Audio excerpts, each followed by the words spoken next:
Assalamu alaikum, alhamdulillahi rabbil alameen, assalatu wassalamu ala Rasulul Kareem. Another week, another Darun show.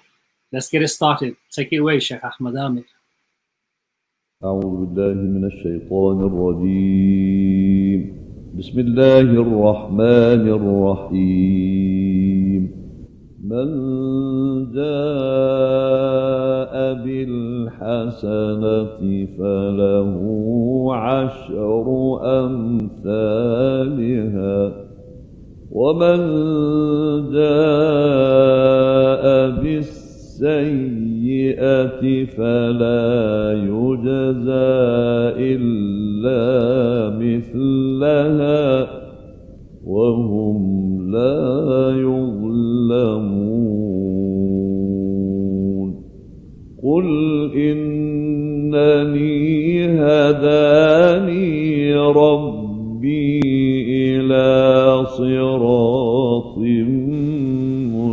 مستقيم دينا قيما ملة إبراهيم حنيفا وما كان من المشركين. قل إن صلاتي ونسكي ومحياي ومماتي لله رب العالمين لا شريك له وبذلك أمرت وأنا أول المسلمين. قل إن صلاتي ونسكي ومحياي ومماتي لله رب العالمين لا شريك له وبذلك أمرت وأنا أول المسلمين. قل أغير الله أبغي ربا وهو رب كل شيء ولا تكسب كل نفس إلا عليها ولا تزر وازرة وزر أخرى ثم إلى ربكم مرجعكم فينبئكم بما كنتم فيه تختلفون.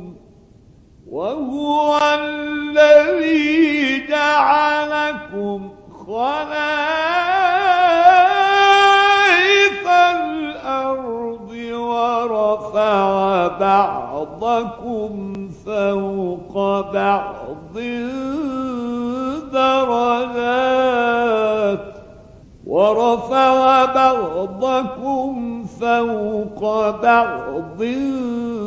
درجات ليبلوكم فيما آتاكم إن ربك سريع العقاب وإنه لغفور رحيم. صدق الله العظيم.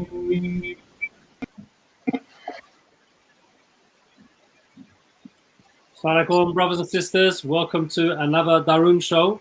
I'm Captain Caveman. Assalamu alaikum wa rahmatullahi wa barakatuhu. I'm a champion. I never walk alone. I'm Muhammad Abul Kalam, you know that. Assalamu alaikum wa rahmatullahi wa barakatuh, and this is Professor Gray, and the hairs are growing longer. I can't wait for the original barbers to open up. MashaAllah. Okay, so brothers and sisters, you know what to do. Comment. Kalam, just let people know what the numbers are. You know what we've done? You know the yes-no game, we've totally forgotten about it, but anyway, we'll talk about it. Yep, of course. The number to participate in the show is 0208 1234507. That's 0208 1234507. That's right. So if you're feeling like a champion and you don't like to walk alone and you're back on your perch and that, talk to us, people. I'm saying, can I just give you a warning out here? I'm still halal intoxicated from yesterday, so you know. I'm not responsible for what I say tonight. No, it's fine. Listen, after 30 years, I expect to hear some nuggets from you on your amazing achievement. Absolutely. Amazing. I mean, I take pleasure in seeing so many Man United fans upset. No, what Man United fans? They've all left the country. So lots of people are joining the show. Alhamdulillah. Remember, as you join, share the link to your friends and family, and share it as far and wide as possible. Salahuddin, a big shout out going to Salahuddin Ahmed. Firstly, assalamu alaikum to you and all the viewers. Secondly, congratulations to my beloved football team, Liverpool FC. It's been an amazing season. We've waited 30 years, but it's been worth it. You'll never work alone. Champione, champione, ole, ole, ole. Okay, we don't really want to talk about football all throughout the show, so do suggest any topics that you think we should cover. There are no limits. We will talk about anything you want us to talk about.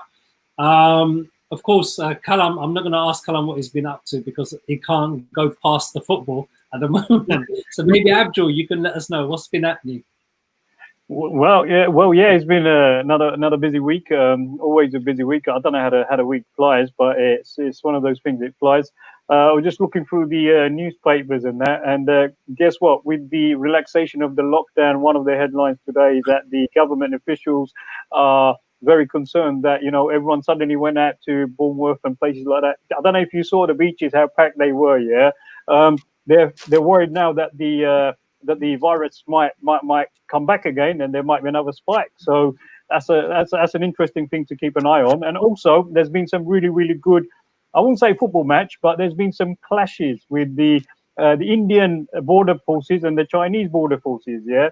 So that's quite interesting. I don't know if anyone's been following what's happening. China and India are having a little bit of a turf war. And the funny thing is they did come through on each other. Unbelievable. I don't know if anyone's been following what's happening on the borders, but if you haven't, then it'd be a good opportunity for everyone to go and search. There's a big beef taking place between China and India with the dispute near the Kashmir borders as well, and also near Tibet as well. And apparently, basically what's happened, the Chinese and the Indian forces, they had a fist-to-fist fight. I mean, it's very serious because 20 Indian forces lost their life as well in that process, but they weren't allowed to use guns or anything, but they went for a fist fight. So that was quite amazing. I mean, this first time I've ever heard that in that zone, they didn't use arms, they didn't use firearms or anything, just in case it escalates it to another level. But there's about 20 fatalities. China is refusing to make comments on what the fatality is on their side.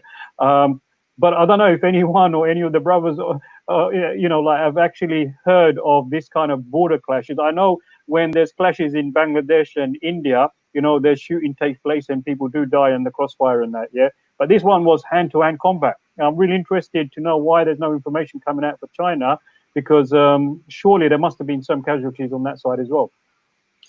Yeah, no, definitely. It was a spectacle. I mean, there's an agreement that they won't have any guns while they're patrolling that area, so it doesn't escalate. But yeah, I think, look, I have no sympathy for either of those countries.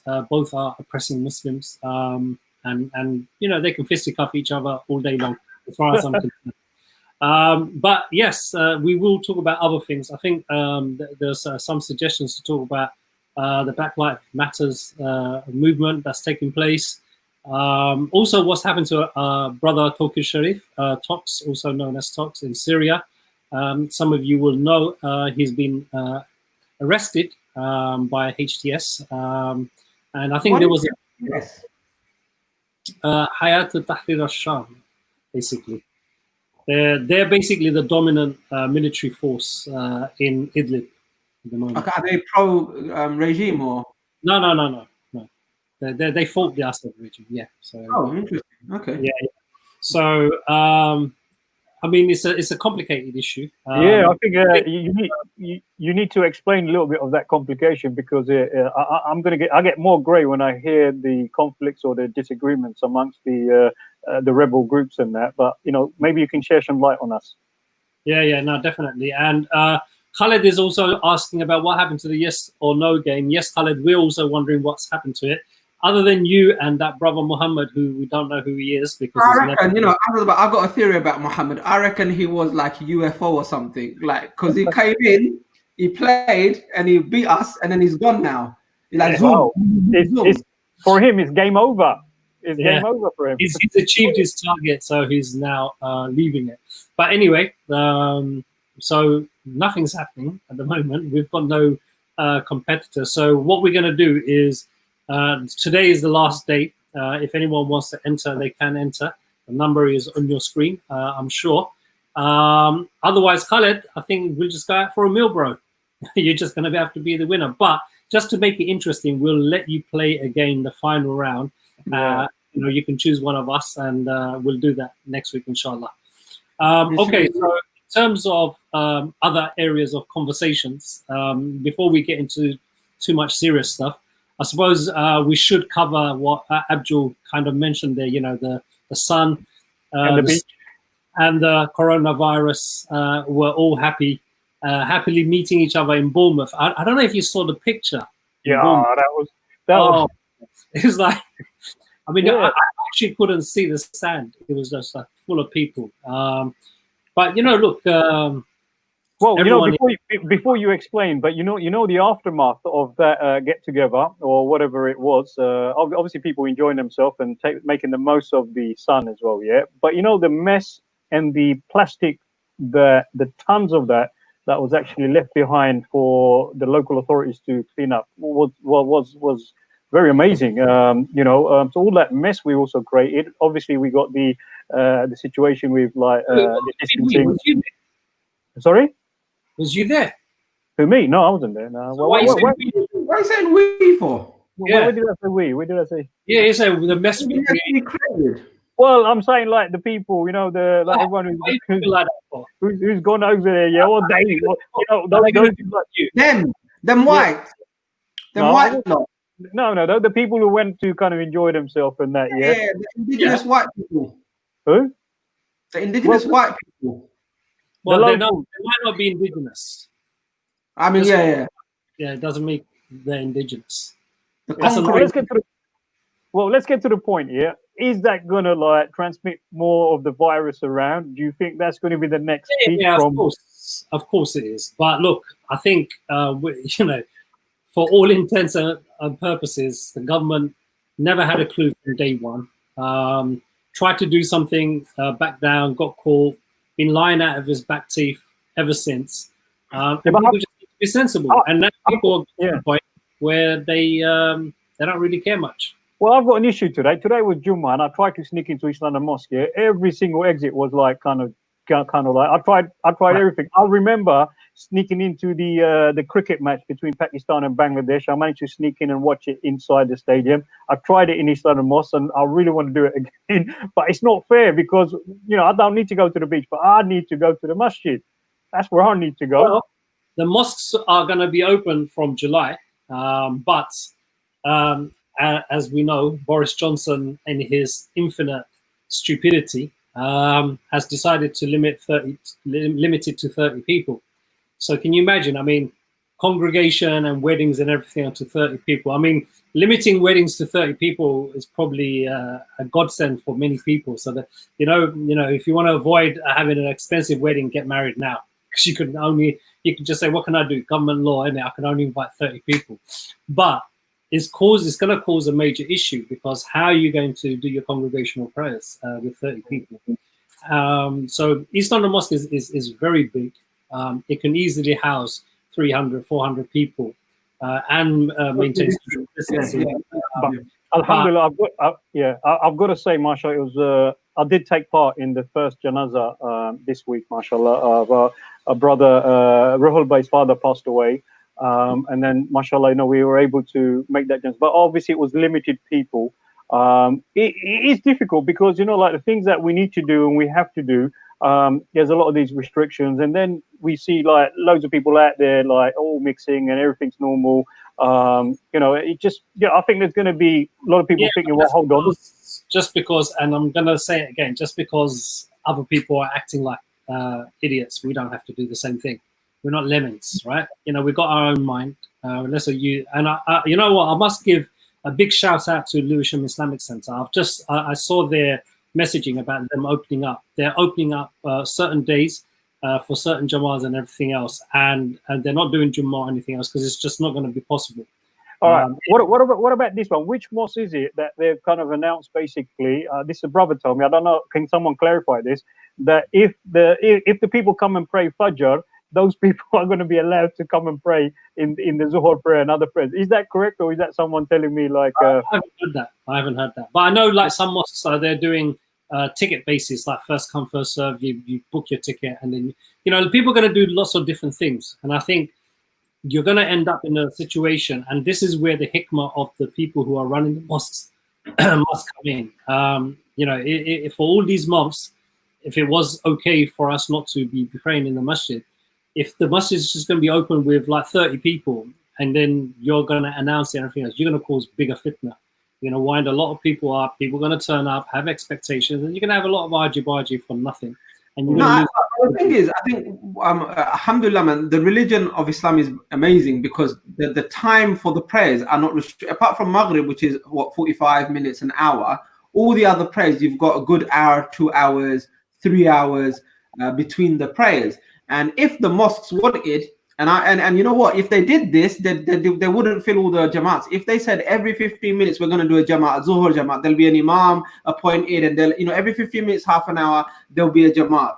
So from 1 o'clock all the way down to what, 5 o'clock, 6 o'clock, 7, 8 o'clock now. Not 8 o'clock actually. Zuhur will end when it ends. You can fit about 5, 6 jamaats. You won't have enough people to pray. I'm telling you, because anyway. That's you've got that facility, isn't it? And I'm just saying, I think look, people just need to be sensible. Even if you take East London Mosque as an example, say from 1:30, okay, say first Zuhur Salah, you can do it right up to 6, or 6:30. Yeah, so you could do 5 jamaats there, 10 every half an hour, right? Yeah, exactly. But then, like, is it right to pray at 5 o'clock your Zuhur Salah? Are you not delaying it? Then you're falling foul of another hadith. And that hadith doesn't make it conditional for you to delay your Salah so you can do it in congregation to 6 o'clock, that many hours. So do you see what I mean? All I'm saying is, like, we just have to be sensible on this.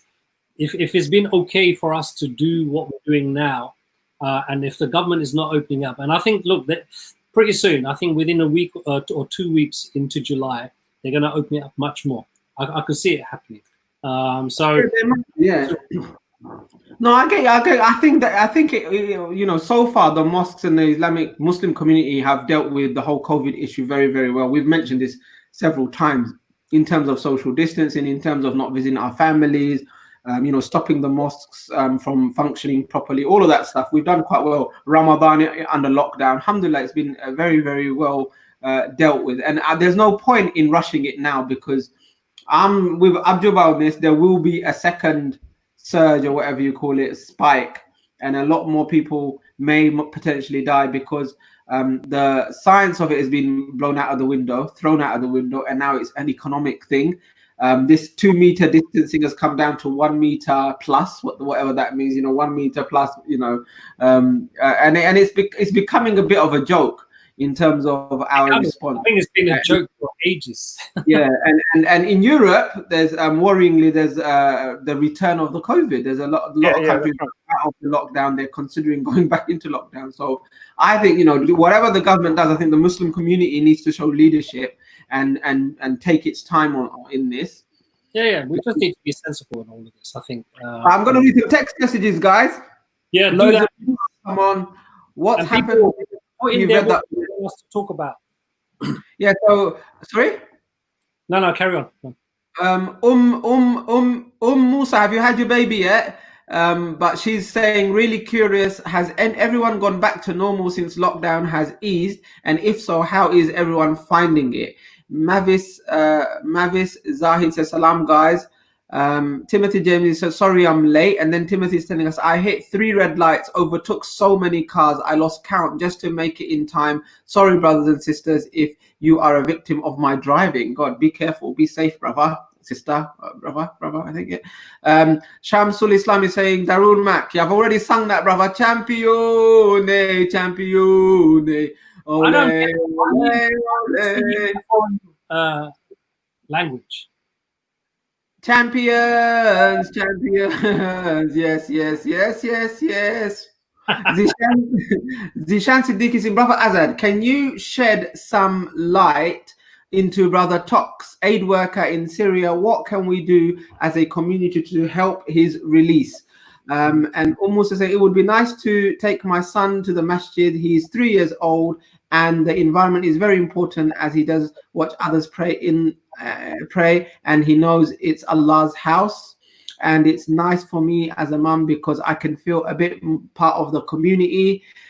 If the 2 meter distancing, says Shamsul, has been reduced to 1 meter, what does that translate to in Bengali terms? 1 millimeter. That's what he's put as question. Yeah. Listen, why is all this dissing with the Bengalis, man? Right? Seriously.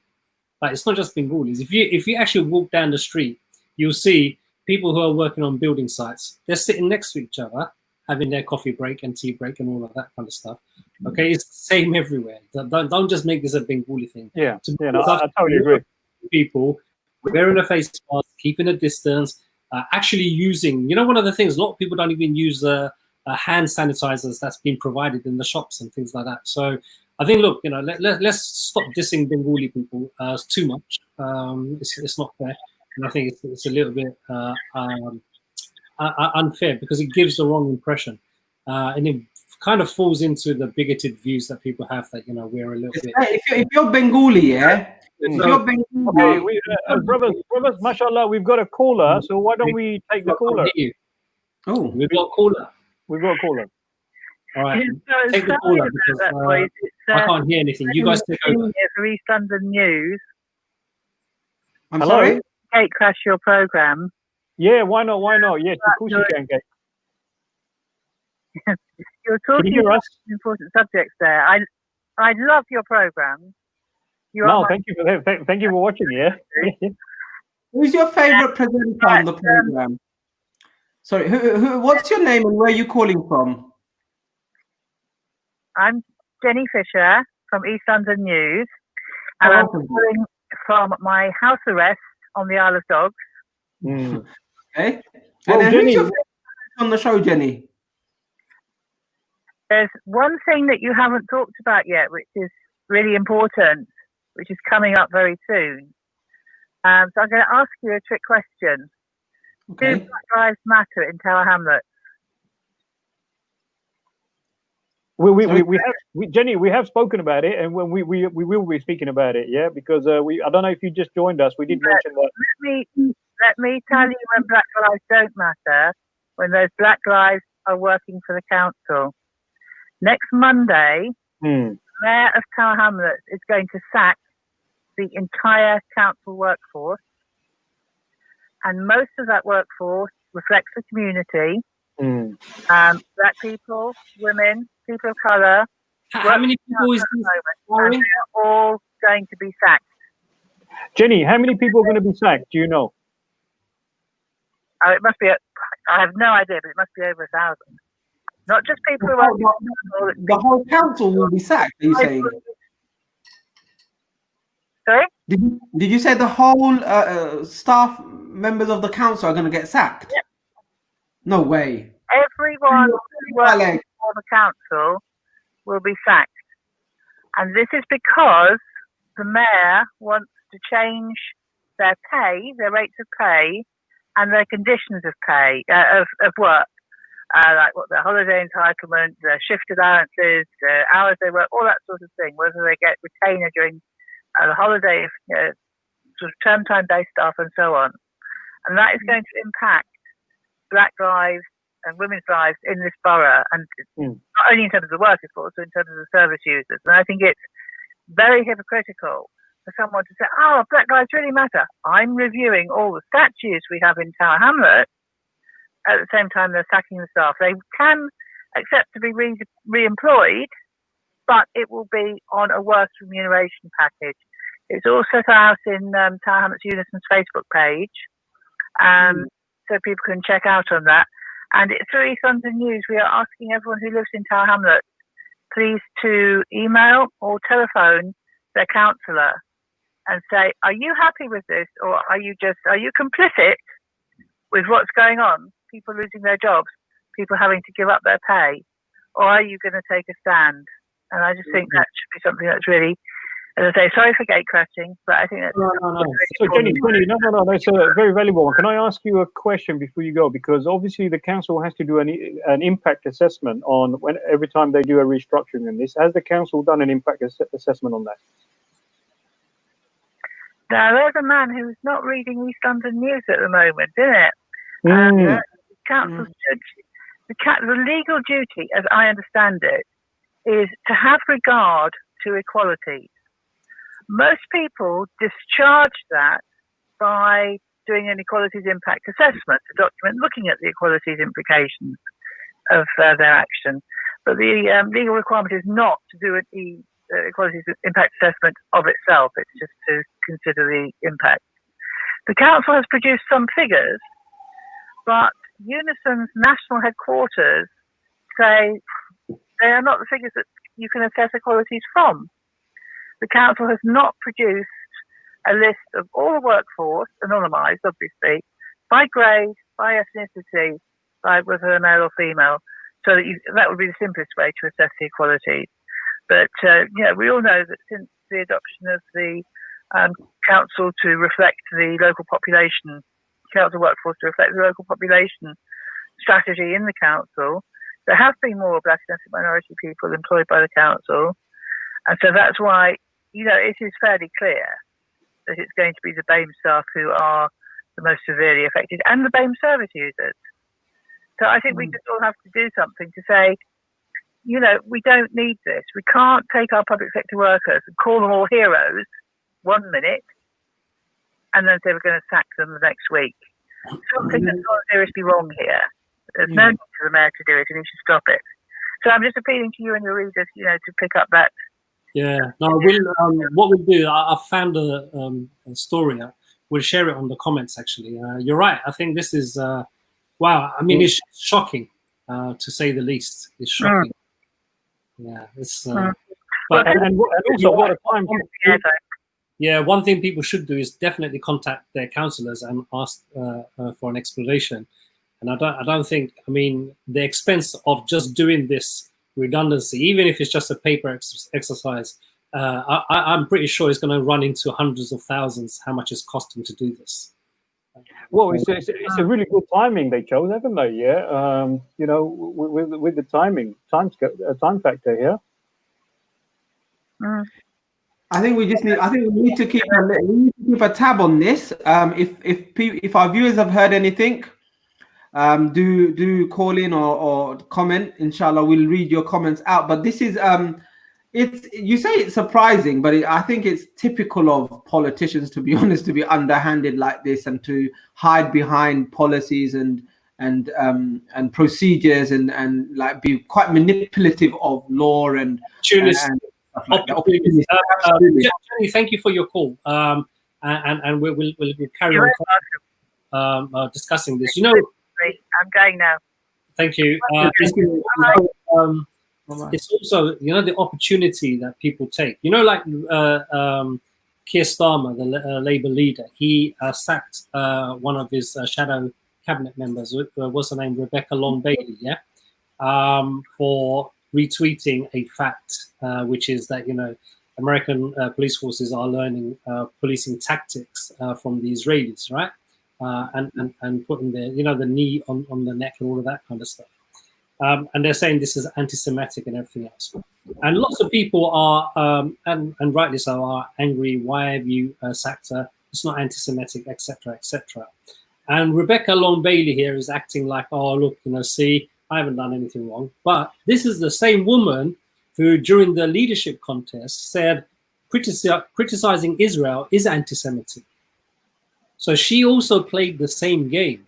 And now she's been burnt by her own doing, the things she was supporting in the first place. So, these politicians, they have no principles, absolutely none. They do not, when a politician says to you, oh, I went into politics to help people, right? Yeah, I mean, honestly, I can only count 2 politicians that I can sincerely say they actually went into politics to help people. Tony Benn and Jeremy Corbyn. And Ken Livingstone. Ken Livingstone, 3. Can you guys think of anyone else? Margaret Thatcher. She went into politics to help herself and her rich friends.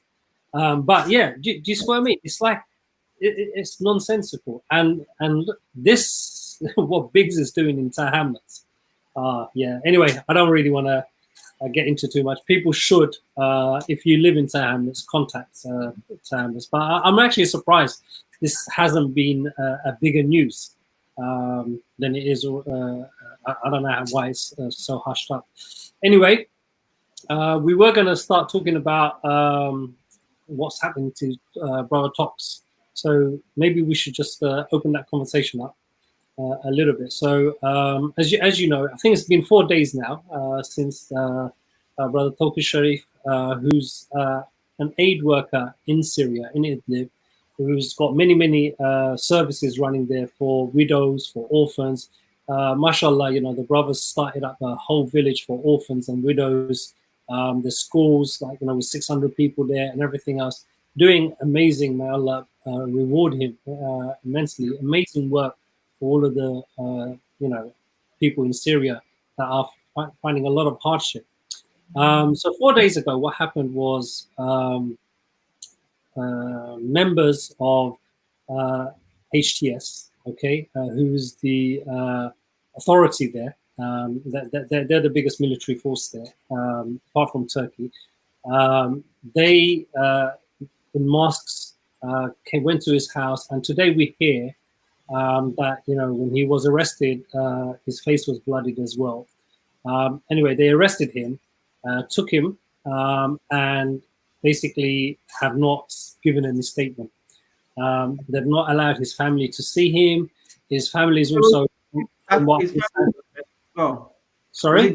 Was it just him that was being arrested, or is his wife and family? No. So it was just him. So his wife and family are, from what I understand, are at home and basically under house arrest. They've been told not to go anywhere and everything else. And obviously, and rightly, a lot of people are worried. Why is this happening? And what has he done wrong? I mean, of course, there needs to be a semblance of justice, a semblance of accountability. So I'm not, and most people are not questioning why he's been arrested, and you should never have arrested him. They're questioning how it was done, middle of the night with masks and everything else. Why doing it in this way? The guy's just a aid worker. That's first thing. Second thing is, if he's been arrested, what are the charges? That's just standard. I mean, why are you acting like the regime that you fought against? What Assad used to do. This is what his henchmen used to do. You're doing the same thing, and these are the concerns a lot of people have, and they just want clarity. And if there are accusations, let there be due process and let him defend himself, and let justice take its course. But I think the fact that it's been 4 days and there's been no communication, nothing official. There are messages going around, but nothing official from HTS themselves. There's other people sending messages, oh, it's this, oh, it's that, and everything else, but nothing official. So until that comes, a lot of anxiety is going to exist. Now, one of the viewers was asking, okay, what is it that we can do? What can we do? The thing is, at the moment, we can't do anything from here directly. There are a lot of people that are speaking on the ground, trying to understand, what's going on, and everything I said about due process and everything else. I think one of the things is obviously Turkey is an important player there, and I think the Turkish authorities, if they also inquired as to what's going on, that'd be really, really helpful. So if anyone has good contacts with Turkish political establishment, you should reach out to them and mention this and ask them to inquire what's going on here. And, just put people at ease. I think, the biggest anxiety everyone has is we've not heard from him. That's what a lot of people want to know. So, brothers and sisters, there isn't anything practically that you can do other than make what. But if you can, if any of you do have any connections with Turkish authorities, then reach out. So, Brother Azad, you're saying basically there's no real kind of indication or the reason why this could have happened. I mean, there's no sense of any reason. There's stuff already out in the social media about. So one of the things HTS is trying to do is stop other groups from existing and having one authority. And it's saying, look, it's about unity and we need to have one military command. We can't have different groups. And, and maybe there's all sense in all of this stuff, but it's got nothing to do with talks. Sorry? So what's the makeup of HTS? Are they there was a Free Syria Army. Is that them? FSA? No, it's not them. No. There might be one or two people from there, but they're I mean, they've had many names before. But I think the issue here is it's not just about what's their makeup and everything else. It's not about what could their overall intention be. It's not about any of that stuff. It's about just this transparency. It's about this openness. It's about not putting your Muslim brother in hardship and his family in hardship just for the sake of it. If he's done something wrong, if there are charges against him, put those charges out and let him defend himself. That's all it is. The thing is, it's lawlessness, isn't it? It's antism. It's like process. This is the problem. The whole thing is that whatever the reasons for the beginning of these conflicts, at the end of the day, the countries are left in complete disarray. No legal system, no judiciary, no recourse to justice. It's rule of the mob kind of thing. If you look at Iraq, if you look at Syria now, Yemen, if you look at Libya, all over the Muslim Ummah,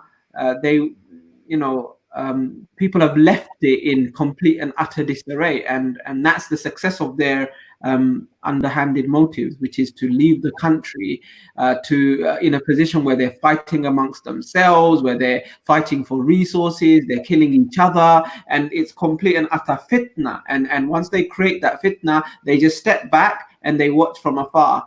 And it's unfortunate that this is what's happening, because exactly what you said, the whole reason why people stood up and raised against Assad back in the days, now 11 years ago, is because he's the one who was draconian. He's the one who used to prevent protests. He's the one who used to rule with an iron fist, and people wanted freedom. This is what people wanted: freedom. People wanted food. People wanted a strong economy. And it seems like whenever there's a little piece of land where you can have some power, the strongest amongst the Islamic or the nationalists, they take over, and they're just doing what the regime used to do, maybe a little bit with a bit more finesse or whatever. And it's so sad that this is the state of the ummah. It just, I don't know what the. No, it is. I think, look, it's not a easy and simple thing, and it's very hard to be black and white about this, because for at least 6 decades or 7 decades, Syria has been in the grasp of pure brutality. And we know what Assad's dad did to the people of Syria. Thousands and thousands of people were killed.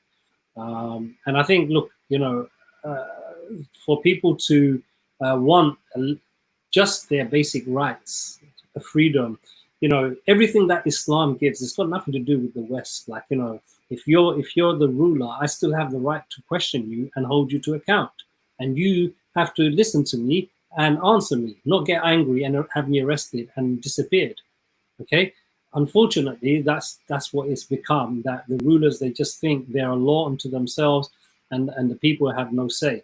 And so to overturn this injustice, there's nothing wrong. But in the process of doing that, what happens is, then you're right, people start having their own ego and power battles, and people have different slants on everything else, and before you know it, it's a mess.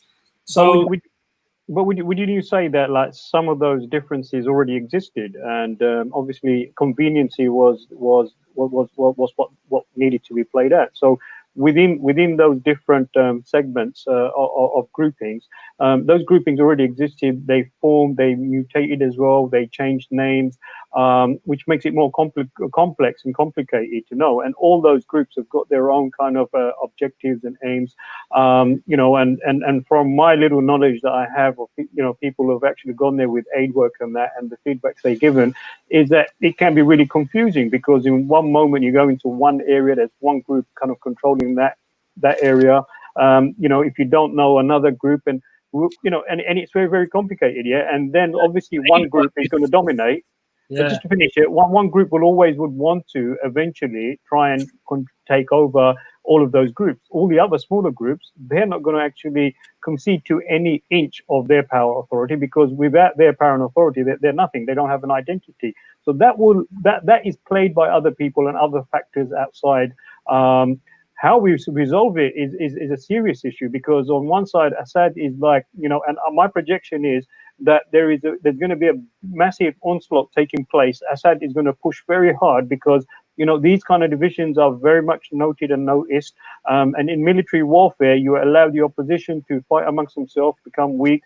You got to remember, who are the victims? It's the innocent people, innocent people on the ground.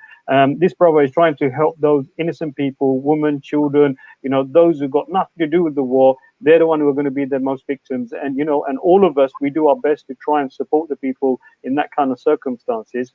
But the politics is a mess. The grouping is a mess. And it's just frustrating for everyone. I've got a question. I've got a poll question, actually. Yeah. Okay. I don't know how to frame the question. Are cashew, how do you pronounce it, Azabay? Cashew nuts. Are cashew nuts the best in the world? Yes or no? Are cashew nuts the best nuts in the world? Yes or no? Yeah. No, I don't think they are. Okay, so just to carry on that conversation, I think that's a bigger, wider philosophical conversation. I think, look, aid work in these regions are always going to be difficult, and I salute the brothers who actually go out there and put everything on the line to help other people. And I think it takes a certain amount of courage and certain amount of a lot of courage and a lot of sacrifice, because a lot of these aid workers, they have to leave their families. They're at risk. They're at risk of being citizenship rights as well. He lost the British government. That was recent. But even before that, I'm just saying, just to go out into these areas. Yeah, of course. One thing going to a flood and disaster area. It's a completely different thing going into a war zone. Absolutely. And there are a lot. I don't know if you guys follow Dr. Shajul Islam as well. Dr. Shajul Islam he's a trained, if in the UK, British citizen doctor. He's out there as well in Idlib as well. Even Dr. Shajul, he's reaching out to HCS to find out what's going on. Well, let me pose a question and see what we think and what everyone else thinks. Like with this kind of circumstance, obviously I've got a lot of passion for all the aid workers going out there. I know what the risk that they take, but surely under these kind of circumstances, should aid workers from overseas, from abroad, should they be going in now? Yeah, I mean, does that pose a question? What do people think? Because obviously, when people are at risk, let's ask our viewers. We'll put a poll up. Should aid workers go into war zones to help people? Yeah. I'll type that up. Aid workers. That's one then. Yeah, Kalam, we will. You do that later, yeah? Kalam, is the nuts Moser? It's very Moser. Yeah. I got a question. Okay. Are Liverpool the best team in the world? Okay, let's move the conversation on a little bit, because I just noticed a message from Musa. It was saying that she was thinking of me because she was having a caramel tart. Yeah, right. You know what? Since Ramadan, I've not had any. So feel free to bake. Yeah, and remember, you pass my house on Myland Road just after the Bow flyover, before you get to the Yellow Bridge. I'm in between there, If you just come and shout, now with social distancing been relaxed, we can just sit together in a hexagon table, a meter apart. 6 people from 6 different households, bruv. So I can get a +1, you can get a +1, Azabah can get, and we can have a caramel tart. Yeah, we'll do it in the park, actually. Let's do it. Picnic in the park. So yes, please do provide that. Hopefully the poll question will come up soon. Feel free to participate. It's actually an important question. Let's see. I have a feeling which answer is going to win. But the question we're posing to you is, should aid workers go to war zones to help people? It's done. Should aid workers go to war zones to help people? Yes or no? I'm making my vote count. Well, I've actually given my vote. Okay, so I hope my vote counts. Okay. What time is the vote, brother? So we'll let you know the results, and as the results come in, I think there's and come on, everyone out there, please think really carefully. I mean, do you agree with this or you disagree? Because obviously the risk factor is immense. Stop. Why are you even campaigning for? Don't say anything. People understand the question. Okay. I don't think so. You know what I mean? Yeah. No, let the answer come in, and then we can examine it. But whilst the answer come in, let's have a short nasheed break. Let's play our all-time favorite, Al-Ardu. Let's do it. الأرض والشطآن والبحر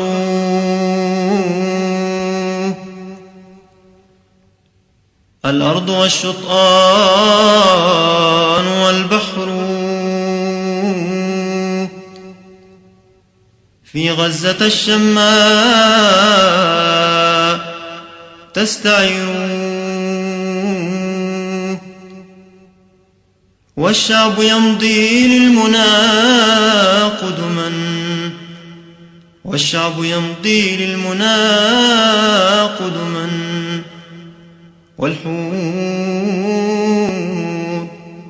والحور في الجنات تنتظر الأرض والشطآن والبحر في غزة الشماء تستعر والشعب يمضي للمنى قدما والحور في الجنات تنتظر والحور في الجنات تنتظر الأرض والشطآن والبحر في غزة الشماء تستعر والشعب يمضي للمنى قدما والحور في الجنات تنتظر والحور في الجنات تنتظر والطفل يرسي في العلا مجدا ومجدهم يهوي ويندثر والطفل يرسي في العلا مجدا ومجدهم يهوي ويندثر لا تعجب فالطفل معجزة لا تعجب أطفالنا كبروا لا تعجب أطفالنا كبروا الأرض والشطآن والبحر في غزة الشماء تستعر والشعب يمضي للمنى قدما والحور في الجنات تنتظر والحور في الجنات تنتظر والقدس صاحت من مآذنها هلا عدت الفتح يا عمر والقدس صاحت من مآذنها هلا عدت الفتح يا عمر والمسجد الأقصى وحرمته قدسها السفاك والقدر قدسها السفاك والقدر الأرض والشطآن والبحر في غزة الشماء تستعر والشعب يمضي للمنى قدما والحور في الجنات تنتظر والحور في الجنات تنتظر كنتم بنفح الله علما لما ابتعدتم داسكم كفر كنتم بنفح الله علما لما ابتعدتم داسكم كفر عودوا إلى الماضي وعزته عودوا ففي أحشائه عبر. Oh, you spoke that at such a Darun time, but that is a Darun nasheed, brothers and sisters. And if you want to hear the full nasheed, you can just keep listening to our shows, and we'll play it bit by bit. So it's cool, like keeping you hooked. Step by step, bit by bit. Yeah. Where'd you disappear to? Who, me? Yeah, you. I was here. I was just leaning back. I was just like this. Oh, you're like you. That's what it was. Okay. So we did put a poll question out there, and inshallah we'll get the results very soon. And Kalam was talking about cashew nuts. I think peanuts is better than cashew nuts. Right. Let's see innit? I think we should put it to the poll. After this one, look. You know what? I think I need to run to the kitchen, mate. You know what it is, Azad Bhai, Abdul Bhai? You know when you're like celebrating victory, you get happy, didn't you? I know. But when you're not into football, what do? Like I'm not really a football fan, am I? I'm not celebrating, but I am a little bit hungry. Yeah, okay. I think our results are here.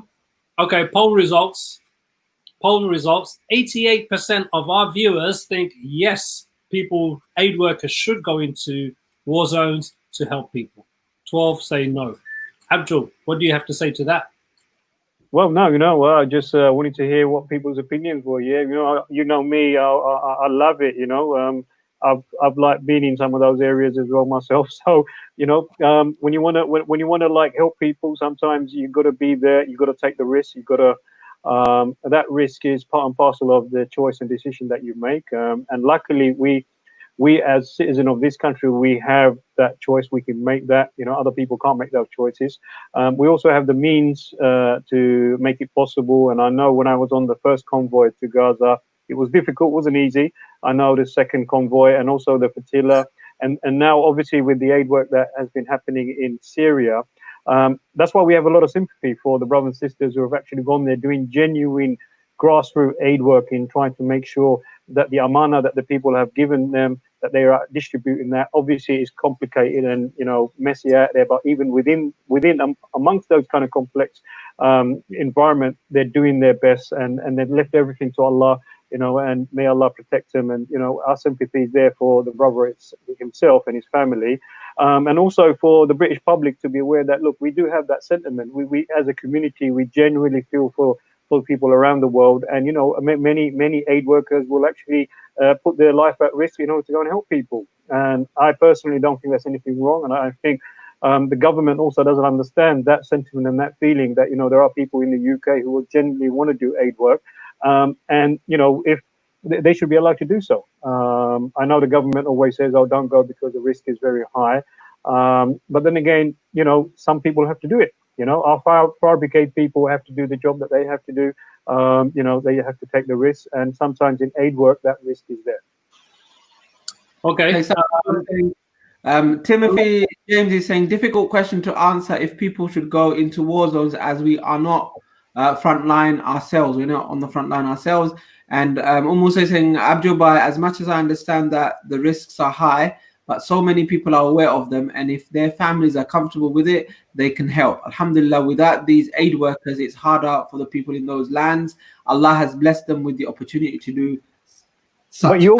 But you also get neutrality and you get focus, because the aid workers are not politically this group or that group. They're just going there with the aid, and they're making sure what they want to do is make sure that the responsibility that's been given to them, they discharge that. Yeah, and that's a positive for all the aid workers who are over there. They're doing a fantastic job, and they create that balance, because you can't say the aid work, there's confusion or whatever. In the other groups, there is all the groups, and aid workers have to comply with all the different groups' rules and regulation in order to ensure that aid is getting in there and people are getting the decent support that they deserve. And the ummah and the communities around them are trying their best to give them that support as well. So it produces that. Now, what the groups do with their politics and what the groups do with how they want to rule themselves, that's irrespective at the moment. But the main issue is there are victims over there. They're victims of war, and we need to play a role. And I think some people are doing that, and we need to pray for them. There's a responsibility on the aid workers and the aid agencies and international development organizations, humanitarian organizations as well, because there's whoever does plan to go out there, there's a lot of training and a lot of understanding that they go, like hostile environment training and aid under in war zones. There's a lot of regulations and that they need to also understand, because sometimes you may have the best of intentions, but you go out and you make the problems even worse. Let's qualify this, because when I say aid workers, I mean they've gone through that process. You shouldn't just wake up, have a cup of coffee, and think, that's it, I'm going over there. Yeah. There's so much problem with that. And I think there are genuine. Yes and no. I mean, whilst I understand logically the point you're making, which is, you need to be trained and you need to know what you're doing and everything else, I think it's dangerous to make this only for certain people. Do you get it? Like, not allow the ordinary person to actually wake up and have a coffee and say, you know what, I'm going to go and help these people. Yeah, because as soon as you do that, no, hold on. As soon as you do that, what happens is that becomes an industry in itself. And I think one of the reasons why so many smaller charities have sprung up is aid and charity work has somehow become institutionalized, and it's become like corporate, and a lot of people have a bad impression about that. So I think, look, helping people in need, it should be something that everyone aspires to within their own limits. Okay, whatever is within their capacity. Allah doesn't burden us with anything that we cannot bear. That's known. But for example, if I wanted to now help people in Yemen, do I have to apply somewhere, get kind of training, this, that, and why do I have to go through all of these conditions? Now the answer is logically, so you can do a good job out there, you don't get yourself hurt, and you don't kind of waste your time and all of that kind of stuff. So logically it makes sense, but still that should be open for people to do that help for themselves. And I'm against, it's not open, but Brother Kalam, I think they're probably misunderstanding.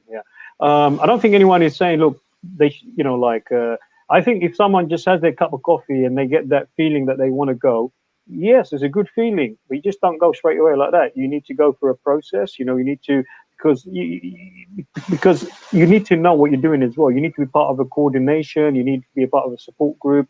You have to do your basic risk assessment and all that. It's all good fun trying to go there, but it is not fun. It is a serious piece of work and support that you're going to be providing. It needs to be part of that.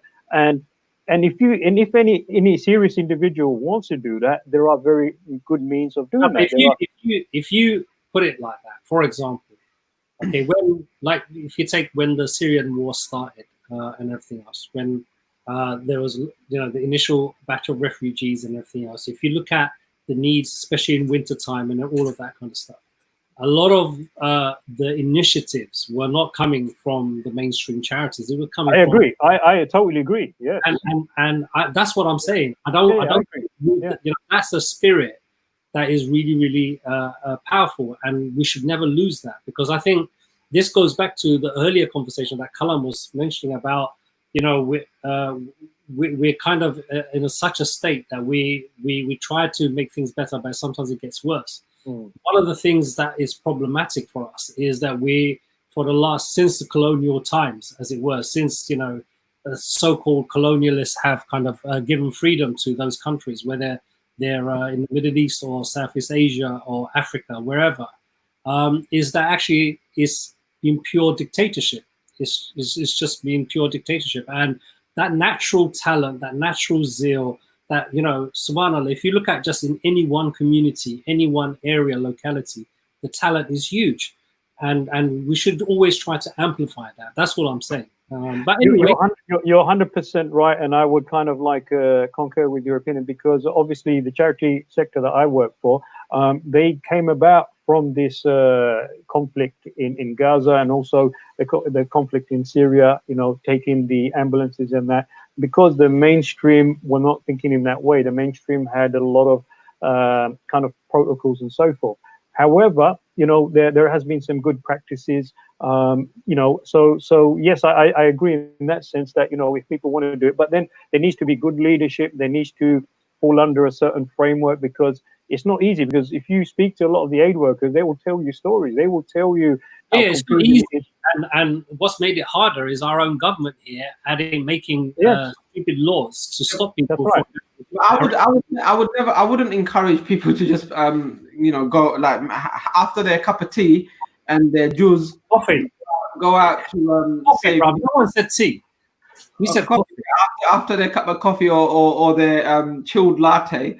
I think there's a lot of work to do to do it right. Intention is one thing, but the process is also important, because there was a really good video by Islamic Relief about effectiveness in charity and aid and all of that you have a good intention, but if you don't have good plan and strategy, and if you don't make sure you're doing everything properly, then in fact your intention may be good and righteous, but the end result will be not positive at all, especially when it comes to conflict zones, war zones. You don't want to be kidnapped. You don't want to, you've gone out there to help the people of Syria, for example. Kalam, people have been kidnapped.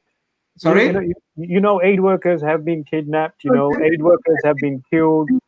No, exactly. This is what I'm saying. So you're going out there for a good intention, but now the news is about you being kidnapped, and the whole international community is campaigning to release you, rather than the 7 million people who don't have homes and food and shelter and all the rest of it. So, and even the best of aid workers get into that kind of trouble. So imagine people who are rookies trying to do it. No, I get it. I get the sector is in a crisis, if you like, of sorts, because they've done things wrong. The admin fee, the extortionate rates, all of that. These are all. But put all that to aside, I think there is a process that people need to follow. And if people want to help Yemen, give money to these reliable charities. Yeah, well, we got two parts. I mean, we got a lot of work to do in the UK, highlighting those issues, especially those war-torn areas, because, I remember during the month of Ramadan, I kind of sent some messages out for Yemen, and also the Uyghur Muslims as well. And it just reminded people that these people are still suffering. I mean, our Ramadan is gone. Alhamdulillah, we donated and supported. But, the problems of these people of war victims and that, they're still continuing. And there are other fronts are opening up as well. And as Muslim communities and, general public out there, we just got to be conscious of what's happening over there. And it's not easy. And, I think we've got a very good balanced viewpoint here. We want to make sure that the bigger charity organizations, enforce a positive step forward. So people who would like to make that contribution, they can go through a process, learn the stuff. If you speak to a lot of the aid workers who've actually been to Syria, the stories are amazing. Like, I think we can do a program on that. And And you know what? The mainstream are not doing any discussions or any programs on the experiences of the aid workers and how they face the problems over there. I've spoken to many aid workers, and the stories they tell is amazing. You want to sit there and you listen to more, and they give you real good insight, and it's very balanced. And the key focus has always been the victims, and the widows and the orphans and people blown up, and so many like women have been like victims of these kind of wars as well. Yeah, and people are very passionate, but that passion is also equal when we're not over there, because we need to be doing the 75% of the work over here, being advocate, making sure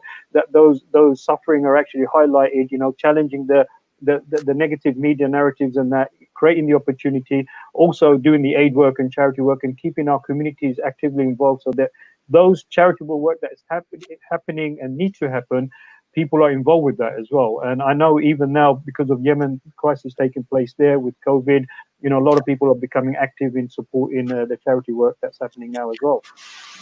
I think also, what one thing, I mean, since we're talking about these kind of issues, a lot of people like jump on the bandwagon, and like, because Yemen was mentioned a few times, and I think we did discuss it a little bit last time as well. It is good that it's in more in people's minds at the moment, and it's more in the news and all of that kind of stuff. But I think there is a sense sometimes you feel that people just jump on bandwagons, and I just sometimes wonder, like maybe in charity work as well as in other areas, there needs to be specialisms. There needs to be people who provide, because look, not. We unfortunately we have jack of all trades in our community, a lot of jacks, but we don't have many masters. And I think that's what we need to do is, there are going to be some charities who'll be really good at providing help in a war zone scenario, because they've got that experience, they've got the connections, whatever it is, yeah. And there will be some charities that be really good at earthquakes. There'll be some charities disaster management, yeah, flooding. What you find, can I just interrupt you? Sorry. What you'll find is most charities operate through a partner system. So, for example, Charity X, yeah, they work in the UK. They may not even have field offices in many countries.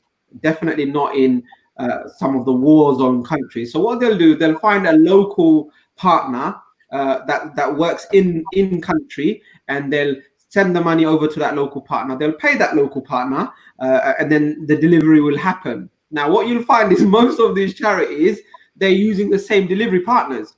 So whether it's the big charity, the green charity, the blue charity, the purple charity, the orange charity, whichever charity it is, they're probably using same partners in country if they don't have field offices. So and that's why you see that the what they're asking for, the fund ask is similar, and the delivery items are similar, because it's the same partners in essence. So that is what it is.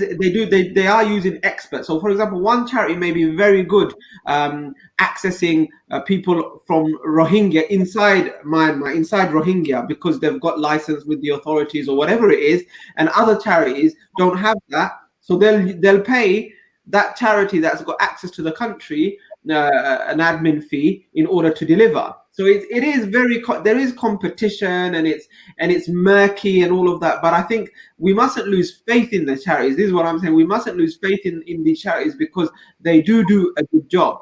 There has to be understanding as well that. Yeah, and I don't think that's in question. I mean, I have many reservations about many charities, but I don't doubt that there's good that's happening, and I think that's not what I'm challenging. Do you get it? I think I just feel sometimes that I don't think as a community we're ready to put all our eggs in one basket. I think it's a bigger fitna. I think we should have many people doing similar things and specializing. But I also think we do need to have specialists. I think, just like in for example, certain organizations provide certain services, we should work like that, because what that would do, and look, it's also something that you can transfer and share. What that will do is make that our community a lot more, not just efficient, but a lot more capable in dealing with the situations, because there is still unfortunately, there is a big reliance on governments to help with aid work. And we know, and I mean, this government has actually now is a bit like Trump. Trump, for all of his stupidity and fault and idiocy, the guy tells you the story as it is, right? He'll tell you, we're coming out of Iraq, or we're not going to go into this country. There's no oil there. What's the point? I'm not going to make no money. It's going to cost me. Oh, you want me to help you? Give us $20 billion and we'll help you. Whatever. The guy is honest. What this government's done is put the Department for International Development into the Foreign Office. Okay, everyone knew before they were separate. Everyone knew DFID was used as a foreign policy tool. Okay, for if you adhere to British government's foreign policy needs, DFID would give you aid, and it was always like that. No matter what people try to tell you, now they've been a little bit more honest and just putting it in the same place. So I think one of the ways to kind of ensure your own, because look, the biggest oppression against a lot of the developing countries and a lot of the countries that especially the UK used to rule is things like International Monetary Fund, the IMF, or the World Bank. These are the biggest oppressors. They're just like the East India Tea Company. Okay, they're crippling these countries. They're crippling these countries, and to have any government interfere in this way, unless it's bilateral and the governments are strong enough to work independently, we need to really be careful. But anyway, look, we've been talking about this quite a bit. I think let's move the subject on a little bit more. And what I wanted to kind of bring up, other than before you go to the next subject, I want to do a disclaimer. Okay. My charity organization do not take no government fund. I tell you this. I'm not saying any charity organization is. I'm saying the. But I'm telling you, we do not take. Okay, that's good. You're taking funds. But but do you take? Hold on. Do you take what's that thing called? Gift aid. Exactly. We are taking the gift aid. Yes, it's our tax money. They also claim 100%. It's our tax money. We return back to us. Okay, I didn't mean to start a fight between the charities here, right? Okay, let's move on. I hope we can put our differences and disagreements aside and help the most needy around the world. Around the world, it's for the sake of the oppressed, and we should focus on what's really important: those who are dying and brutally massacred around the world. Absolutely. May Allah make it easy for us to achieve that. Okay, so I want to move the conversation on a little bit and take it back to we're talking about charity, but I want to take it back to religion a little bit. And by that I mean we briefly touched upon the mosques opening and everything else. But I just want to kind of get your feedback. So March, April, May, June. So say that 3.5 months we've been in lockdown, yeah?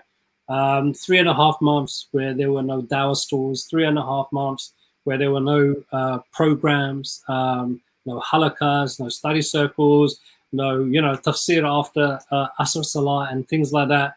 And life moved on to the online platform. Do you think that we will now lose that interaction? Because one of the I'm sure you guys will remember, we've discussed this on EasyTalk, how we've lost the human touch. We're so into social media that we don't really meet each other anymore, or how families sit in the same room and they communicate with each other not with their mouth but with their phone. They just message each other. They're sitting in the same room and they still message each other like that. They won't talk, and how the human interaction is diminishing.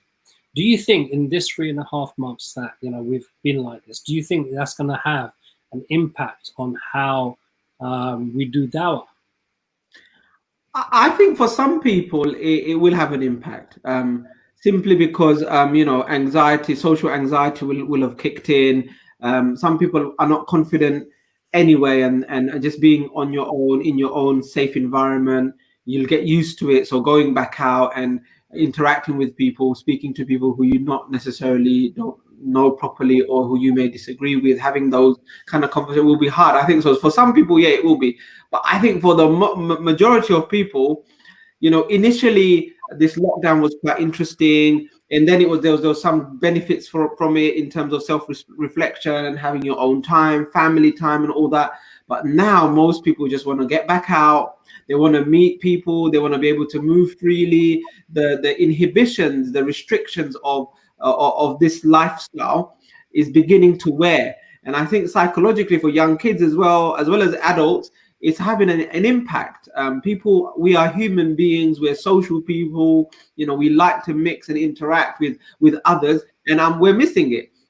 So I think, as soon as the masjids are open and the halaqat are open and the classes are open again, you will see a lot of people will take up those opportunities again, and they'll be thriving as well, inshallah, because you can't keep away human beings from their natural fitra, which is to mix and know. Allah created us different so that we may know one another, so that natural inquisition, that fitri disposition to inquire and find out and mix with people, that'll kick in, and we'll go back to hopefully Do you agree?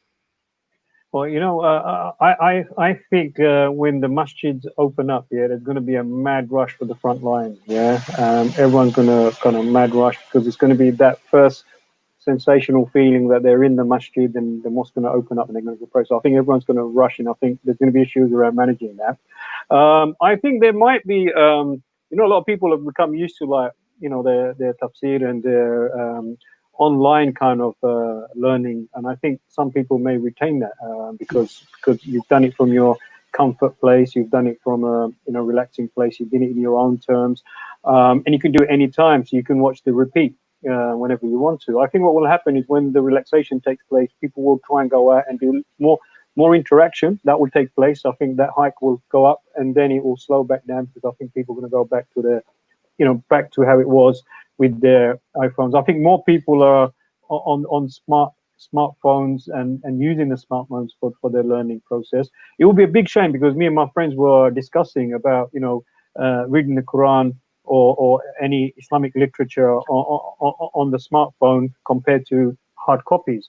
I'm in the opinion that I like the hard copy. I like the book. I like the touch. I like the discussions or halakas where there's people there. I can look at people's faces, not just look at the screen. So I'm from the school of thinking of I like things in the old way, the way it was. And even now, when I go cycling with a group of brothers, we sit around and we talk about the deen in the best way we can. And I'm thinking of encouraging people to do cycle tafsir or something. Go cycle somewhere, go to a park, sit down, open up some hadith and kind of discuss it. But yeah, so people, I think there will be a mad rush to go first, but I think that's going to go back down again. People will be back to their easy methods.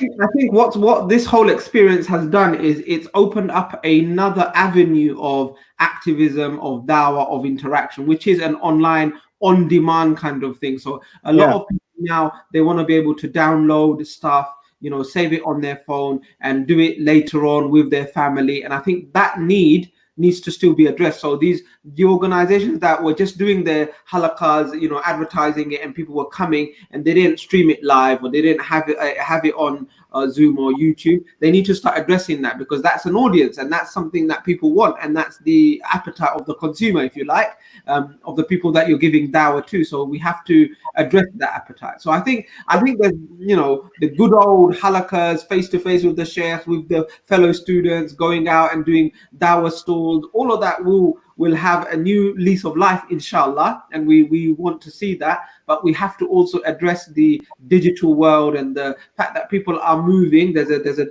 journey towards digital, and so we need to make our Islam, our digitally.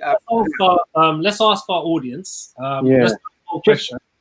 So the question is going to be this: do you think after COVID is over, human interaction, I'm going to keep it broad, human interaction will increase or decrease?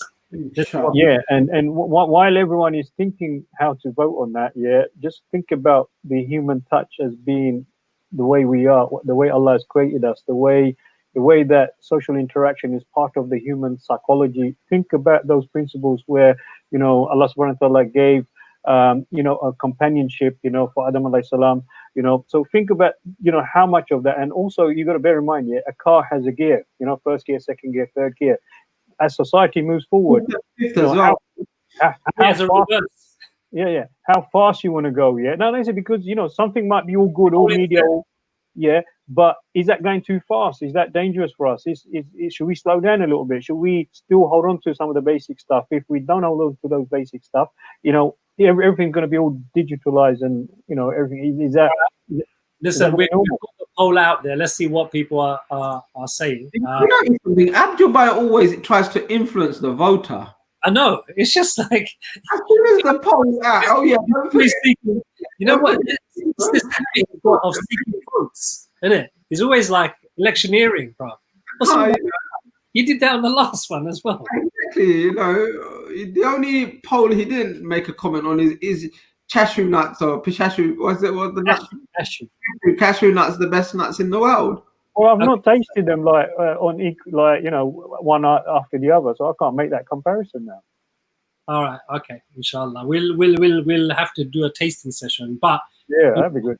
I think what's happened is since things like Facebook and all of that kind of stuff started up, less and less human interaction was taking place. Yeah. I mean, we're seeing it. We discussed this many years ago, where young kids, they don't know how to speak to other humans. They know how to speak within their own peer group, but they don't know how to speak to another people, and they don't. That social kind of interaction isn't there. Like, you know, when someone comes to your house, everyone hides. You know, nobody comes and says hello or all of that kind of stuff.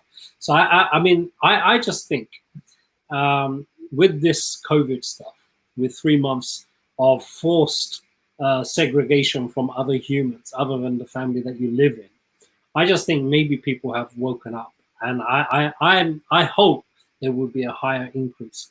I think, I mean, I kind of did a googly because I put in halakas and everything else, but my real thing is that, you know, I think companies like Facebook or Instagram, who Facebook owns now, or Microsoft or whoever, or Apple with their phones or WhatsApp, I think they have, their agenda is for less human interaction because they want everything. And if you look at how easy, like, do you remember if you wanted to make a call, international call before, it was like, if you wanted to call Bangladesh, it was like £3 an hour, £3 a minute, right? So you and free, bro. WhatsApp.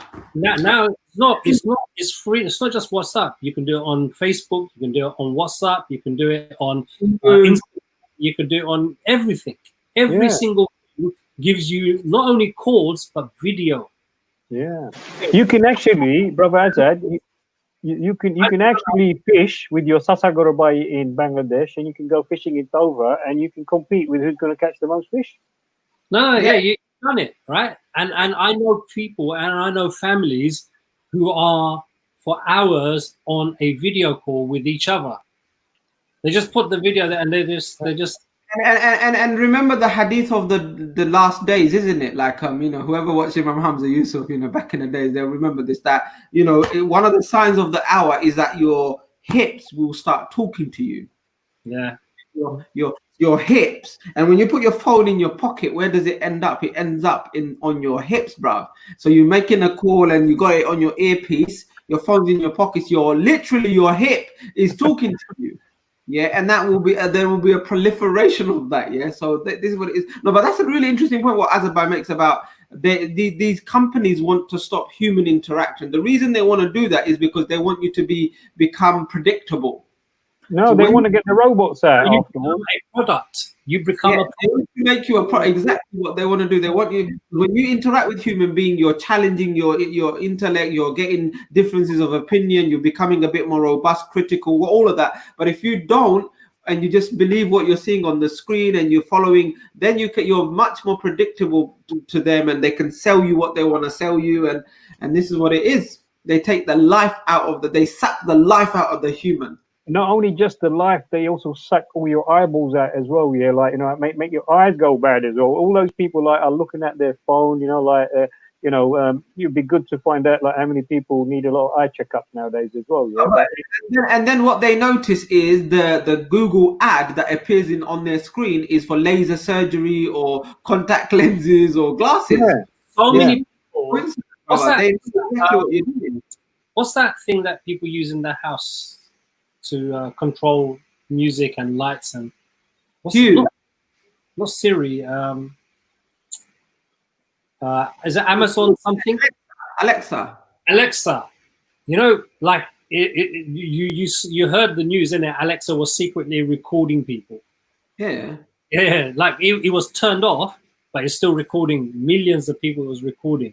And also, I've heard so many times people saying, "Oh, I just spoke to my friends. I had a conversation about how I wanted to, I don't know, go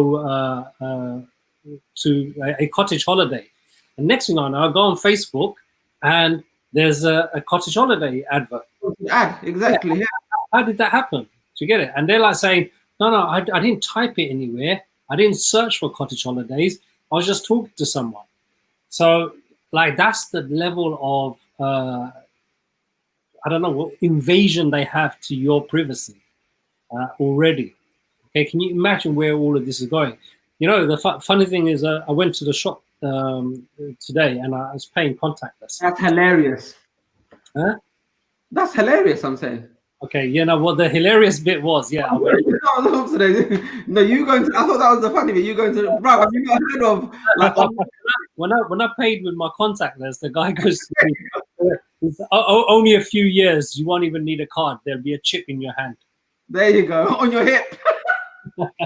And like, you know, this is where it's going. It's going that way, definitely. Yeah.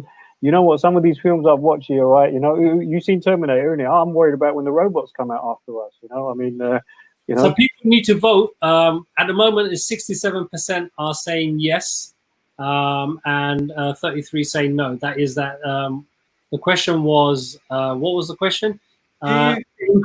Increase. Yes. Will it increase? Yeah.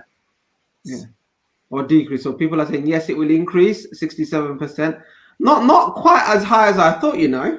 Yeah, that's interesting. People are obviously not as confident.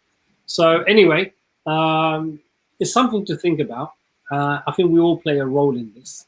I think we can't help ourselves. Like, you know, look, even me from my work and everything else, I was doing everything online. I was finding out how I can be more efficient online, do more online, and I'm doing more online, right? I can't help it because it's what else am I going to do? But you know, secretly, I am that rebel, right? And I always push for, like, one of the things is if I ever do a program, I never give the video of that program. You know, I'll put highlights out, but no one will ever get the full video. Why? Because I want you to come to the event. I want you to be physically there. And if you can't, then that's fine. You've missed out. And if you don't want to miss out next time, you'll come. But I'm just worried that, you know, there isn't going to be enough people because people will get too comfortable. Like I've just said, you know, you're in the comfort of your own house and you can deliver the same lecture. Why travel, 1 hour? Why trouble yourself with all of this kind of to and fro when you can just do it from the comfort and it's working fine? Why change that? It's a bit worried. Well, yeah, and you lose out a lot of barakah as well, because if you were to travel to wherever you need to go to learn about the deen, you would have gained the reward for all the steps, all that distance that you travel. But because it's on your phone, you're just going to get the reward for just the benefit of that. And with that's human touch. You know, if you went to a circle, you'll ask questions. You'll understand the context and so forth and that. Where on your smartphone, you're just listening and you're digesting the information you've got. You know, you can't really interact with anyone unless it's an interactive one. I'm the old school. I prefer physical in the community because developing community and, you know, sustaining community is in communities on cyberspace. Do you think it's too late to actually now come out of the matrix? Nah, of course not. You know, we can still be traditionalists. People are going to call us traditionalists. No. The argument is that if this digital way of doing things, of learning, was the optimal way, then the Prophet ﷺ would have been taught that way. The Quran would have just been precisely. But he had this interaction with Jibril alayhi salatu wasallam. He'd come, he'd revise, and he taught his Sahaba in a similar way. And science actually backs it up, where if you learn, especially in a learning environment, if you learn face to face in the presence of other people, you're engaging more of your brain to do that learning process. So you're not only engaging the receptive part of your brain, the memory part of your brain, the analytical part of your brain, you're actually engaging more of your brain, and you're actually using more of your brain, rather than if you're learning off the screen, the level of learning is not very impressive actually. The engagement and the memory and the retention is not as high as it could be. So and it's not to diminish what we're doing, needs is must. If we don't have these options available for people, what they're going to do? And outside of lockdown, when things go back to normal, they should still be around, but as an alternative when you can't physically be there. Like you said, Abdul Bhai, the barakah of traveling out to learn, the reward of it is every step that you take, you're doing it fi sabilillah. When you go out to learn, the student of knowledge, the one who travels to seek knowledge, everything around him prays for him, until he gets back to his home. And if something happens to him on his way, he's a shaheed. Even the fish in the bottom of the sea pray for the student of knowledge, the one who's out seeking knowledge and all of that. So all of that included, it's definitely the best way to learn face to face. But then that doesn't excuse the teachers who are so boring, who can't, who can't put any passion into their learning, into their teaching. They're like, and they're very strict. No, we don't want that. We need engaging teachers as well. It is contextual, isn't it? There was a time when we were learning, it was taught in a certain way. Now the teaching is in a different way. But I think as long as people are having human interaction, I think I'm not setting the bar too high. I think it is difficult to come out of the matrix. I don't think it's easy. So if I said to you guys, all right, you know what? After we finish the show, turn your phone off and do not turn it on until in the morning. And then when you turn it on in the morning, just go through your phone for 10 minutes, okay? And then put the phone away for another hour. Don't touch it. And then do that you'd struggle. Yeah, I agree. But we need to, and people need to have phone-free days. People need to have phone-free periods of the day or the week where they're phone-free, technology-free, no internet. Sorry? The irony of all this is I've got a Samsung phone, right? And on there it has a setting where you actually, the phone measures how much time you spend, and it's bad and it's good and everything else. So the phone is trying to limit how much I use the phone, and there's a full sense of it. So even how this is how conniving these companies are, that they're making you use their product still to think like you're using their product less. Yeah. Well, I've got to say I'm a victim because most of my work and everything I do is literally in my palms, on my phone. Even at work, I mean, a lot of my work is on my palm. It's on social media. Put it back in, brother. Yeah, so earpiece, isn't it? So a lot of things I do, 70 to 80% is on my phone. I mean, I don't even like the laptop, So I've really got to wind myself down, and I've got to try and get back to traditional. I think we should do a challenge. You know what? I think we should do a challenge, and that challenge should be, okay. So let's say, for argument's sake, we sleep for 8 hours, which I know none of us do, right? But let's just say we do, right? So that leaves us with how many hours left? 16. 16, yeah. Yeah. Let's say, right, the 16 hours in the day, right, that we have. No, it's not 16, is it? No, it's not. I don't know what. What's the question? 16. Oh my God, I'm testing you. You're so bad, man. Don't 24. Look, 24 take away 8 is it's 14. It's not. It's 16. 16. Don't ever teach maths. 16. Don't ever teach maths. Don't ever teach maths. Right. So 16 hours in a day. Let's all agree. At the moment, we're on for 16 hours of that day, right? Even if we take an hour's break, let's say 15 hours. Let's do a test, right? From today till next Friday, we try to keep a log, and then we'll report back to the viewers here, right, everyone, that who can be on their phone the least. Yeah, that's going to be tough. You know? Let's see it, bro. Let's see it. Well, let's do it on an organized day, innit? Tonight, after Easy Talk, I've got to organize and plan my charity mountain bike challenge. You know, it's all going to be on my WhatsApp. Look, everything, like all of this stuff, like no one is using it. I'm not saying people are using it for anything bad, but it's still bad. Yeah, it's still bad because, like, you know, you want to organize X, Y, Z. You got to think of a different way to organize that. And maybe instead of using your phone, you do an email. Sometimes when you do something like using the phone is good, right? But there has to be a balance, and when you're on your phone and you're on your especially when you've got your family around you as well. Yeah. Say you're sitting in the living room, whatever, and everything else, and your kids are there and everyone else is there, and you're on your phone. Yeah. No, totally. I think if you did a survey amongst the families, and you will realize that a lot of kids and toddlers, the first device or item that they know and understand is a phone. Yeah. You know, because they see everyone has got a phone. Everyone's got a phone. Everyone is on the phone. It's quite interesting because I think you know a lot of little kids think a phone is part of their body as well because they see every single adult with a phone. You know. Yeah. No, it is something. I do think everybody needs to just have some time device technology free, back to basic. You know, don't use your phone to also time your thing. Like don't do the phone setting.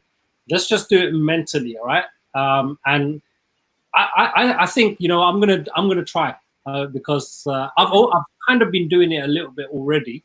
Because it's like, you know, every time I hear my phone, you know, vibrate or make a noise, and everything, I'm rushing there to see who's messaged. Yeah. And maybe that's where you're going wrong. I know. I've just found out where you're going wrong. Why are you doing that for? No, but why don't you turn all those messages off? Yeah, even if you set it on all that messages off, you're still looking at it, seeing if there's a message there. Because then you discipline yourself. No, but you're struggling to discipline yourself. No. I'm using it constantly because I've got like things to do. Yeah. Dylan Ali is saying we need fax machines. And Umara is saying, Alexa, can you play us a nasheed, please? So, and she's also saying, actually, before we finish, I wanted to play this nasheed for so long, never get an opportunity. So we are going to play a nasheed, and then we're going to round up. So let's play that nasheed now, a few minutes of that nasheed, and then we'll round up, inshallah. Should be coming on your screen now. الصين لنا والعرب لنا والهند لنا والكل لنا الصين لنا والعرب لنا والهند لنا والكل لنا أضحى الإسلام لنا دينا وجميع الكون لنا وطنا وجميع الكون لنا وطنا مسلم हम वतन है सारा जहां हमारा रोए ज़मीं से लेकर ता आसमां हमारा मुस्लिम है हम वतन है सारा जहां हमारा रोए ज़मीं से लेकर ता आसमां अमानत सीनों में है हमारे सीनों में हमारे आसा मिटा नामो निशा हमारा मुस्लिम है हम वतन है सारा जहां हमारा सारा जहां हमारा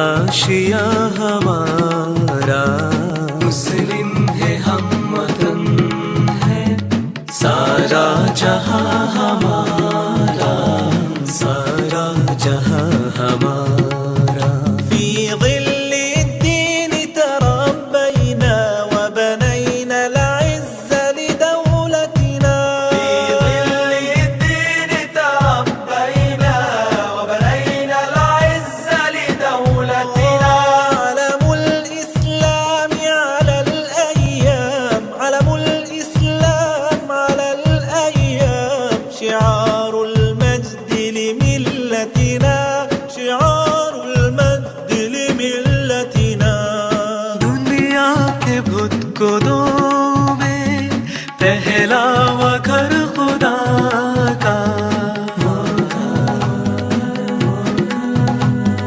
हम उसके पास है पासबा हमारा मुस्लिम है हम वतन है सारा Sarah.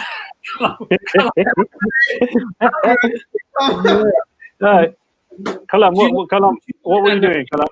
Sisters, Listening to it, I was enjoying that nasheed, I'm telling you. one of the Darun Nasheeds as well. Yeah. People saying we should share our playlist. We'd love to share our playlist. We don't know what our playlist is. That's the only problem. But inshallah, we will. We did actually produce an album during Ramadan. Maybe we'll do that another album, or we'll try and find that album and share it with you.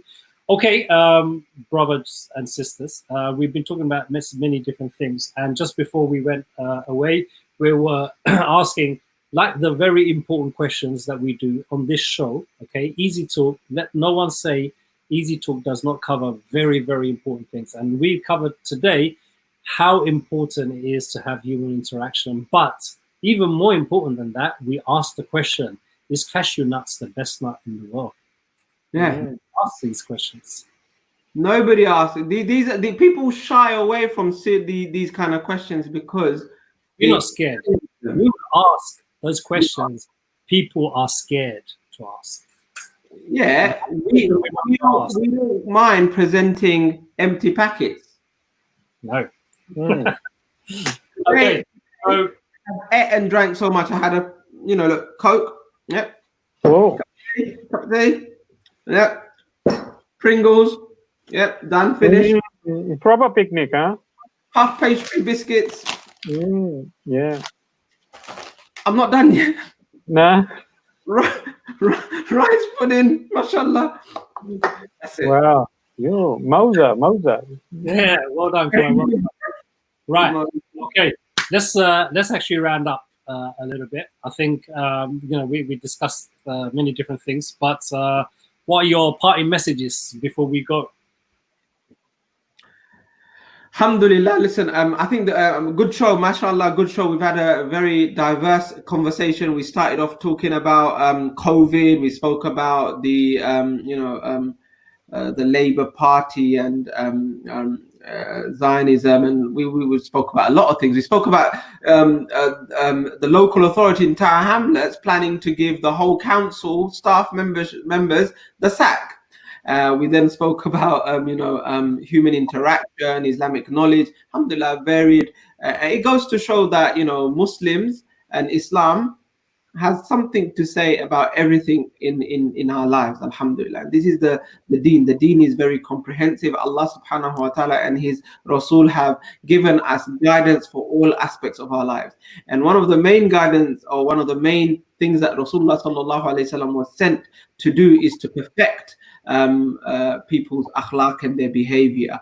And of the behavior and akhlaq that Allah's Rasul sallallahu alaihi wasallam came to perfect is the way we interact with one another. Human beings are social people. Human beings are people who interact and communicate and mix. We're not separatists. We're actually communal in our makeup. So I think I'm looking forward to the day when we can go back to our mosques and our classes and our centers and play football and do our recreational activities together, meet our families. And inshallah, when we do that, alhamdulillah, there's wisdoms in everything that Allah subhanahu wa ta'ala has done. And maybe one of the wisdoms of COVID is we appreciate those things that really matter: family, communal life, the masjid, Jumu'ah prayers, praying the 5 daily prayers together, studying Islam and other things. So inshallah, we remember these things, and we bring it to mind. We recall how hard and how much we missed it, and when the opportunities are open to us again,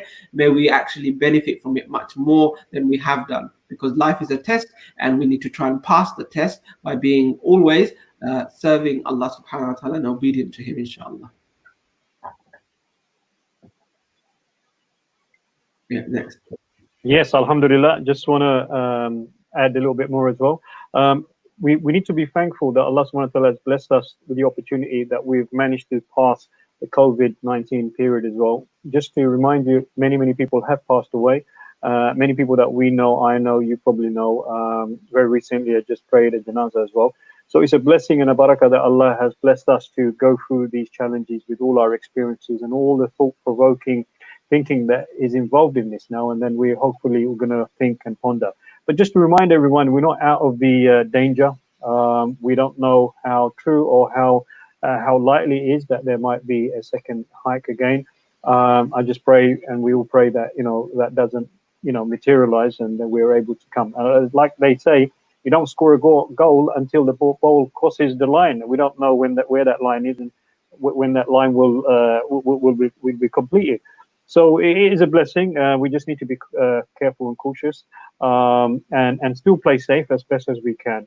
Alhamdulillah, we covered loads of topics, and that's a good thing with EasyTalk. We're able to cover those topics, help you to think, help us to think, look at solutions, and also be grateful with the opportunities that we get and other people are applying as well. And we want to thank all those who are actually doing hard work. And let's remember the brother who's been kidnapped as well, with the aid work, and all those who are doing aid work around the world. Yes, in charity work, we need to do a lot of coordination and support. We need to specialize, and alhamdulillah, we do have a good infrastructure that needs a little bit more direction, and also a lot of focus in the UK as well, because there's a lot of poverty. There's a lot of need in the UK, and I think the bigger charity organization need to kind of like think of programs in the UK as well. Alhamdulillah, hopefully we'll see everyone soon, inshallah. Until next EasyTalk show. From me, Jazakallah. Obviously, Brother Azad has his last say, but doesn't mean that everyone rush out to the beach and kind of like break all the rules and that. Yeah, still be safe in that, inshallah. Well, the weather isn't going to help anyway, so I think we're going to get a few days of cooler weather, so that's good. I'm not really add too much. One of the things I think that I achieved in my mind was a objective today was to limit Kalam talking about Liverpool, and alhamdulillah, in the really 2 hours that we've been on, 10 minutes where he went a little bit. All of Europe, we're never gonna stop. From Paris down to Turkey. That was an achievement, okay? Only teasing, bro. Only teasing. No, I think, look, everything's been said. I mean, make dua for the brothers that are in war zones and others that are doing aid work and everything else. Make dua for Brother Tokir. And he's released and he's allowed to get on with the work, the important work that he is doing. I think, look, we discussed many different things only to improve ourselves. I think this is really, really important. We're not putting any charity down, any organization down, any individuals down. We're just shining some light so that we can all see something and then work out how to fix this. I don't have the answer. We're not claiming on this show we have the answer. We're having a discussion. And I think between us, if two really important things exist between us, then we will win. The first is that, we allow each other to have a different opinion, a different view, without forcing that person out because they've got a different view or opinion, so that we could maintain the brotherhood and the sisterhood amongst ourselves, even though we come from different sides, unless obviously we're harming our community, people who harm the community, like William or prevent wallahs and things like that. So that's the first thing. The second thing is, when we were talking about human interaction and everything else, it's not just about maintaining our humanity and everything else. It is actually also about realizing the benefits of that. I've read many posts, and especially from teachers, where when the schools were open up, they were saying that a lot of the kids, they were displaying signs of how they missed human interaction. They were showing signs, they wanted hugs and things like that. So it just shows that the lack of human interaction, because the children they've not been taught to move away from their natural fitra completely. They're still acting naturally, and they naturally seek human interaction, and that's what we are. And so I think if we can focus more and more on our sometimes we call it gut feeling, instinct, whatever, we should trust that a lot more, and go for that human interaction. Inshallah, I'm going to beat these two with the least amount of time on the phone, 16 hours and counting. See you next week. Assalamu alaikum. Alaikum salam wa rahmatullah.